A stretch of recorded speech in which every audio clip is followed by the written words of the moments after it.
Cette année, le budget 2011 du Grand Nancy est un budget ambitieux en termes d'investissement, un budget qui se veut prioritaire sur les compétences fondamentales et quelques grands projets. Ce budget s'appuiera principalement sur des recettes provenant de la fiscalité, mais également de recettes d'investissement que nous valoriserons au mieux. Dans le budget d'une collectivité, vous avez une partie fonctionnement, c'est-à-dire les dépenses de personnel, les dépenses d'entretien, que ce soit pour la voirie, le transport, pour l'entretien des bâtiments par exemple. À côté de cela, vous avez ce que l'on appelle le budget d'investissement. Et ce budget d'investissement, ce sont des programmes de construction et ce sont également des créations d'infrastructures. Vous avez deux grands objectifs qui sont remplis. Le premier, c'est d'être toujours à un niveau de service maximum. La deuxième des choses, c'est d'améliorer les conditions de vie des habitants.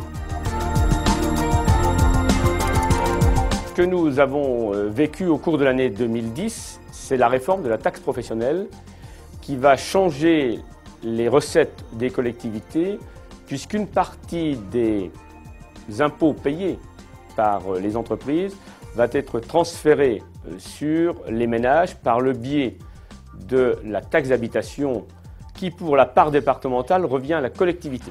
Mais ce que nous voulons surtout, c'est avoir ce que l'on appelle des recettes durables. C'est non seulement prévoir l'avenir, c'est s'assurer que les programmes annoncés peuvent être conclus, peuvent être réalisés. Et deuxième point, c'est de trouver de nouvelles recettes en optimisant toutes les possibilités des lois fiscales. En exemple de recettes nouvelles à attendre, c'est par exemple la taxation des logements vacants. Au travers des recettes nouvelles que nous pouvons obtenir, c'est bien pour rendre service à notre population que nous souhaitons les optimiser.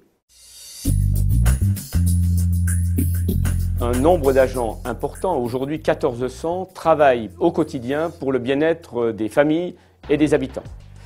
Ils travaillent notamment sur ce que l'on appelle les compétences fondamentales. Elles sont au nombre de 4 grandes principales: l'eau, l'assainissement, les transports, la voirie.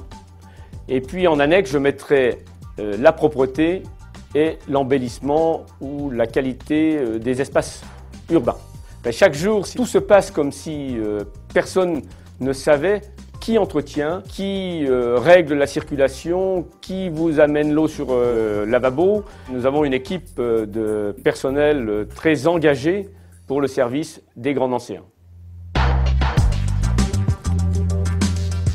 En 2011, le Grand Nancy poursuit sa politique d'investissement lancée depuis 2001. Le programme de rénovation urbaine qui, lui, concerne 9 villes de l'agglomération, sur lequel plusieurs milliers de logements vont être rénovés pour rendre la vie plus agréable aux locataires. N'oublions pas de grands projets comme Artem qui sont maintenant lancés. Le premier bâtiment est sorti de terre. Le centre des congrès commence à voir les fondations démarrer. Et vous avez toute la zone de Nancy-Grand-Cœur qui va démarrer très prochainement, déjà par la démolition réalisée de l'ancienne prison Charles III. Autre grand projet, l'équipement de tous les ménages par la fibre optique. Ces grands projets ont pour ligne de conduite le développement durable, mais aussi la volonté de renforcer la cohésion sociale au sein de l'agglomération. Il faut avoir non seulement des établissements reconnus, des entreprises de qualité, mais aussi des infrastructures et toute la vie sociale et culturelle autour. Dans toutes les entreprises, d'ailleurs dans les budgets des ménages, tout le monde fait attention à l'argent qu'il dépense. Dans notre quotidien, c'est-à-dire dans notre fonctionnement, nous devons, par obligation aujourd'hui, faire attention à l'argent dépensé. Ça veut dire que chaque poste de dépense doit être optimisé. Optimiser ne veut pas dire obligatoirement réduire, mais veut surtout dire une meilleure utilisation de chaque euro dépensé. La volonté de minimiser les dépenses de fonctionnement, c'est un acte politique, c'est un acte fort, mais qui ne se fera pas au détriment de la qualité des services. Toutes les économies réalisées vont au profit de l'investissement, c'est-à-dire à l'amélioration de la qualité de la vie et au bien-être des habitants du Grand Nancy.